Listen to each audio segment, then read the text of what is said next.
ഇന്നത്തെ വിഭവസമൃദ്ധമായൊരു ഭക്ഷണത്തിൻ്റെ കാണിച്ചു തരാം കേട്ടോ. വിഭവസമൃദ്ധം എന്ന് പറയാൻ മാത്രമൊന്നുമില്ല. ഞങ്ങളുടെ വീട്ടിലുണ്ടായ കായക്കൊലയാണത്. അതധികം മൂപ്പെത്തിണ്ടായിരുന്നില്ല, അത് ഒടിഞ്ഞു വീഴുക ചെയ്ത്. അപ്പോൾ അതെടുത്തിട്ട് അമ്മ എലിശ്ശേരി ഉണ്ടാക്കാമെന്ന് പറഞ്ഞു. അപ്പോൾ പയറും കായും വെച്ചിട്ടുള്ള എലിശ്ശേരി ഇതേ കുക്കറിൽ സെറ്റായിട്ടുണ്ട്. കടുക് പൊട്ടിക്കാൻ പോവാം കേട്ടോ. നല്ല ടേസ്റ്റുള്ളൊരു സംഭവമാണ് ഈ എരിശ്ശേരി. എനിക്ക് നല്ല ഇഷ്ടമുള്ളൊരു കറി തന്നെയാണ് കേട്ടോ എരിശ്ശേരി കറി. പക്ഷേ എനിക്ക് വെക്കാൻ അത്ര വലിയ ഇൻട്രസ്റ്റ് ഒന്നുമില്ല. പിന്നെ ഇതിപ്പോൾ അമ്മ വെച്ച് തരണ കാരണം നമുക്ക് പിന്നെ എന്ത് വേണമെങ്കിൽ ഓർഡർ ചെയ്ത് കഴിക്കാമല്ലോ. ഇന്നത് വേണം ഇന്നെന്ന് പറഞ്ഞാൽ ഇപ്പോഴത്തെ സാഹചര്യം കൊണ്ട് നമുക്ക് എന്ത് വേണമെങ്കിലും ഉണ്ടാക്കി കിട്ടുകയും ചെയ്യും. അപ്പോൾ ഇത് എലിശ്ശേരിക്കറി കാച്ചാണ്. തേങ്ങയൊക്കെ ചേർത്തിട്ടുള്ള ജീരകവും തേങ്ങ ഉള്ളിയൊക്കെ ചേർത്ത് അരച്ചിട്ടുള്ള അരപ്പൊക്കെ ചേർത്ത് കഴിഞ്ഞ് പയറും കായൊക്കെ വെന്ത് കഴിഞ്ഞപ്പോൾ കടുകും കറിവേപ്പിലയും കൂടി പൊട്ടിച്ച് വെച്ചിട്ടുള്ളതാണ് കേട്ടോ. നമ്മുടെ എലിശ്ശേരിക്കറി സെറ്റായിട്ടുണ്ട്. നല്ല മണമാണ് കേട്ടോ എലിശ്ശേരിക്കറിക്ക്. നല്ല ടേസ്റ്റുള്ളൊരു കറിയും കൂടിയാണ്. പിന്നെ ഇന്നത്തെ ഇതെന്ന് പറയുന്നത് ചെമ്മീൻ ചമ്മന്തിയാണ്. ചെമ്മീൻ ചമ്മന്തിയും എൻ്റെ ഫേവറേറ്റാണ് കേട്ടോ. അപ്പോൾ അതെങ്ങനെ ഉണ്ടാക്കണമെന്നുള്ളത് കൂടി കാണിച്ചു തരാം കേട്ടോ. ചെമ്മീൻ ചമ്മന്തി നമ്മുടെ ഉണക്ക ചെമ്മീനാണ്. ഉണക്ക ചെമ്മീൻ എടുത്തിട്ട് നന്നായി കഴുകി വൃത്തിയാക്കണം. കഴുകി വൃത്തിയാക്കി കഴിഞ്ഞിട്ട് നന്നായിട്ട് നമ്മൾ ചൂടാക്കി എടുക്കുക. അപ്പോൾ ഇത് കഴുകി വൃത്തിയാക്കിയതൊന്നും ഇതിലില്ല, അതൊക്കെ കഴിഞ്ഞിട്ട് ചൂടാക്കിട്ടത് മാത്രമേ ഉള്ളൂ. നല്ലോണം ചൂടായിട്ട് ഇങ്ങനെ നമ്മൾ പൊട്ടിക്കുമ്പോൾ ഇങ്ങനെ ഒടിയണ ഒരു ഇതാവും. ആ സമയത്താണ് നമ്മളത് എടുക്കാനായിട്ട്. അതിനുശേഷം നമ്മൾ അതിലേക്ക് ചുവന്നുള്ളിയാണ് വേണ്ട.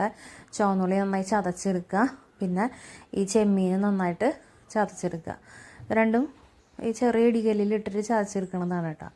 അങ്ങനെ ചതച്ചെടുത്തതിലേക്ക് നമ്മൾ ആ കൂട്ടിലേക്ക് നമ്മളെ കുറച്ച് വെളിച്ചെണ്ണ, മുളക് പൊടി, ഉപ്പ് ഇത്രയും ചേർത്താൽ മതി. ഉപ്പ് ആവശ്യാനുസരണം ചേർക്കുക. പക്ഷെ അത് ഒന്ന് ശ്രദ്ധിക്കണം. ഉണക്ക ചെമ്മീനൊക്കെ ആകുമ്പോൾ ഓൾറെഡി ഉണക്ക മീനുകളിലൊക്കെ കുറച്ചൊരു ഉപ്പിൻ്റെ ഒരു ടേസ്റ്റ് നിൽക്കുന്നുണ്ടാവും. അപ്പോൾ ഒരു പൊടി ശ്രദ്ധിച്ചിട്ട് പച്ചമീൻ ചേർക്കണ മാതിരി ചേർക്കരുത്, ശ്രദ്ധിച്ചിട്ട് ഒന്ന് ചേർക്കാം. ഇത്രയാകുമ്പോൾ നമ്മുടെ ഉണക്കമീൻ സെറ്റായി. പിന്നെ ഇത് രാവിലത്തെ ചക്കക്കുരു ഉപ്പേരിയാണ്. ചക്കക്കുരു ഇല്ലാത്തൊരു ദിവസം പോലും നമുക്ക് കൊണ്ട് ഫെബ്രുവരി തൊട്ട് സംഭവിച്ചിട്ടില്ല. അതാണ് അവസ്ഥ. പിന്നെ അതേ ചോറ്, ഞാൻ അധികം ചോറ് കഴിക്കണില്ല, പാത്രം വലുതാണെന്നുള്ള ചോറ് കുറവായിട്ടാണ് ഇപ്പോൾ കഴിക്കണത്. പിന്നെ അത് വിചാരിച്ചൊരു പട്ടിണി എടുക്കുന്ന അവസ്ഥയല്ല കേട്ടോ. എടുക്കുന്നതിലൊരു അളവ് കുറച്ചുണ്ടെന്ന് മാത്രം. പിന്നെ അതേ ചക്കക്കുരുപ്പേരി, പിന്നെ നമ്മുടെ ചെമ്മീൻ ചമ്മതി, കായും പയറും ചേർത്ത എലിശ്ശേരിപ്പേരി, പിന്നെ 2 പപ്പടം ഒരു ഭംഗിക്ക് സൈഡിൽ വറുത്ത് വെച്ചിട്ടുണ്ട്. അപ്പോൾ ഇത്രയായപ്പോൾ ഇന്നത്തെ വിഭവസമൃദ്ധമായ സദ്യ റെഡി ആയിട്ടുണ്ട്. ഇതിൽ ചെമ്മീൻ ചമ്മന്തി ഉണ്ടാക്കിയത് ഞാനാണ്, പപ്പടം വറുത്തത് ഞാനാണ് കേട്ടോ. ബാക്കിയൊക്കെ അമ്മയുടെ കൈകളാണ്. അങ്ങനെ അടിപൊളി ഒരു ഊണ് കഴിഞ്ഞു. ഹാപ്പിയായി.